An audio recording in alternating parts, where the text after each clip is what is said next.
প্রথম কথা বলবো যে অঞ্জনাদির মৃত্যুটা আসলেই মেনে নিতে পারি না। সত্যি কথা বলি, এটা কথার কথা না যে উনি মরতে তো হবেই। যখন পৃথিবীতে এসেছি সবাইকে আমাদের যেতে হবে, তবে অঞ্জনাদির ব্যাপারটা মনে হয়েছে যেন ব্যাপারটা আসলে আমি কি বলবো, ভাষা দিয়ে কথা দিয়ে আমি বোঝাতে পারবো না। তো অঞ্জনাদি যখন অসুস্থ, বোধহয় পিজি হাসপাতালের যাওয়ার বোধহয় 2 দিন আগে আমি শুনেছি আর কি। তো পরে আমি যে আমাদের জান্না হিরোইন, ওর সাথে সবসময় আমার যোগাযোগ হয়েছে। 2 দিন পরে আপনার পিজিতে আপনার তাকে ট্রান্সফার করা হয়েছে।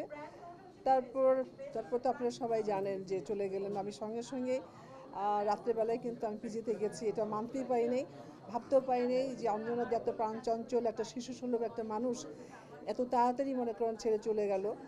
তো ওনার যখন আমি গেলাম, তা হাসপাতালে যখন উনি ট্রলিতে আছে, মুখটা ঢাকা, আমাকে দেখে আপনার এখানকার যারা ছিলেন তুলে দিলেন। সত্যি কি বলবো, অঞ্জনাদি কি বলছিলাম, অঞ্জনাদি তোমার সাথে কথা বলার আর সুযোগ হলো না, কারণ আমি গত বছর জুলাই মাসে আমি 15 তারিখে লন্ডন চলে গেছি। তার আগে তার সাথে আমার টেলিফোনে কথা হয়েছিল। তারপর বোধহয় 2-3 দিন পরে আমি আবার ফোন করেছিলাম। তো উনি বোধহয় ব্যস্ত ছিল। তবে একটা কথা কি জানেন, আমি যদি ফোন করতাম, মিস করলে কিন্তু একটু পরেই বা 1 ঘন্টা পরেই উনি ফোন করতেন, সরি সরি সরি আমার ভুল হয়ে গেছে, বা আমি ব্যস্ত ছিলাম, বা দেখি নেই। হ্যাঁ, তাই আমি বলতাম অঞ্জনাদি কোনো বিষয় না। তো লাস্টে আমি অনেকবার ফোন করেছি সে জুলাই মাসে যাওয়ার আগে, এটা আর উনি ব্যাক করেন নাই। হয়তো উনি ব্যস্ত ছিলেন কি কারণে আমি জানি না, কিন্তু এই স্বভাবটা ওনার কখনোই ছিল না। তো কি বলবো, এটা ভাষা দিয়ে কথা দিয়ে আমি বর্ণনা করতে পারবো না। যে ওনার মৃত্যুটা আসলে মেনে নিতে পারি না, তারপরেও চলে গেছে মানতে হয়। তবে উনি সশরীরে হয়তো চলে গেছে, কিন্তু তার যে চলচ্চিত্রের যে ওনার কর্মকাণ্ডগুলো রেখে গেছে, আমি মনে করি বাংলা চলচ্চিত্র প্রেমীরা তার মনে রাখবে, তাদের মাঝে সে বেঁচে থাকবে। উনি যেখানেই থাকুক, আল্লাহ যেন তাকে জান্নাতবাসী করেন।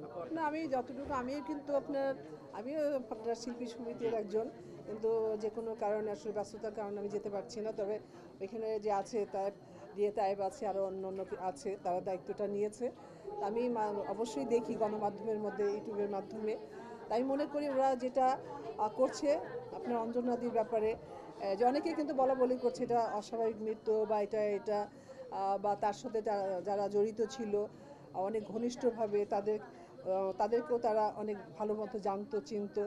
তারাও অনেক কথা বলছে গণমাধ্যমের মধ্যে, আমি দেখতে পাচ্ছি। তো এগুলো যদি মনে করেন যে ওই যাদেরকে অঞ্জনাদি একদম আপন করে নিয়েছিল, আপন ভাবতো, তাদের যদি কোনো ফল্ট হয়, আমি মনে করি আমাদের শিল্পী সমিতি যে উদ্যোগটা নিয়েছে এর মধ্যে বোধহয় বেরিয়ে আসবে আর কি। যদি কোনো ফল্ট থাকে, যে যারা যারা এর মধ্যে ইনভলভ ছিল, অবশ্যই তাদেরকে সেই শাস্তি দেওয়া হবে আমি মনে করি আর কি। ফ্যাশন নিয়ে আবার কবে আবার নতুন রূপে আরোহীকে দেখতে পাবো?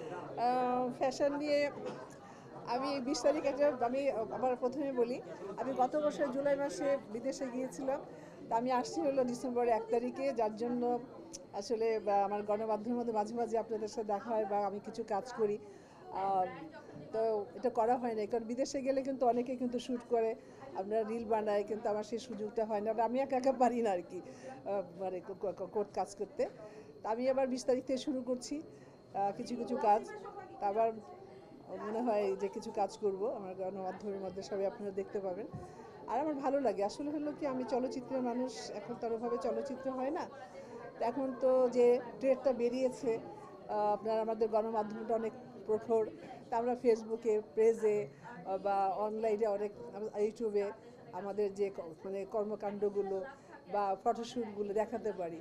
তা আমি চাই যে আমি জনগণের মাঝে ছিলাম, জনগণের জন্যই কিন্তু আজকে আমি রোজিনা। আপনারা তো এই প্রজন্মের হয়তো এখানে আগেকার লোক আছেন যারা সাংবাদিক ভাই বোনেরা, এরাও কিন্তু মনে করেন আমাদের একটা অঙ্গ আর কি, যে তাদেরও কিন্তু আমরা একটা অঙ্গ, তারাও কিন্তু আমাদের একটা অঙ্গ। তো সব মিলিয়ে কিন্তু আমি মনে করেন যে চাই যে জনগণের মাঝেই, আপনাদের মাঝেই বেঁচে থাকতে আর কি, যতক্ষণ চাই। আর চেষ্টা করবো অবশ্যই। আমি 20 তারিখে কিছু শ্যুট করছি। তা ভালোবাসা দিবসের জন্য রইল অনেক অনেক শুভেচ্ছা। তবে ভালোবাসাটা একদিনের জন্য নয়, প্রতিদিন প্রতিক্ষণের জন্য ভালোবাসা। তবে আমরা একটা দিনক্ষণ মেনে নিয়েছি, সেই দিনটা আমরা হয়তো ওভাবেই প্রকাশ করি। তবে সেদিনটার জন্য রইল সবার প্রতি অনেক অনেক শুভেচ্ছা, ভালোবাসা প্রতিদিনের, প্রতিক্ষণের, প্রতি সময়ে। ভালোবাসা কখনো দিনক্ষণ মানে না, ঠাটা পড়া রোদের মধ্যে ভালোবাসা করা যায় আর কি। এই কথাটা বলেছিল আমাদের ফারুক ভাই। হ্যাঁ, এটা বলি আমাদের আগে তো পত্রপত্রিকা ছিল, চিত্রালী বোধহয় যা ওনার জার্নালিস্টে প্রশ্ন করেছেন তখন আমাদের হিরো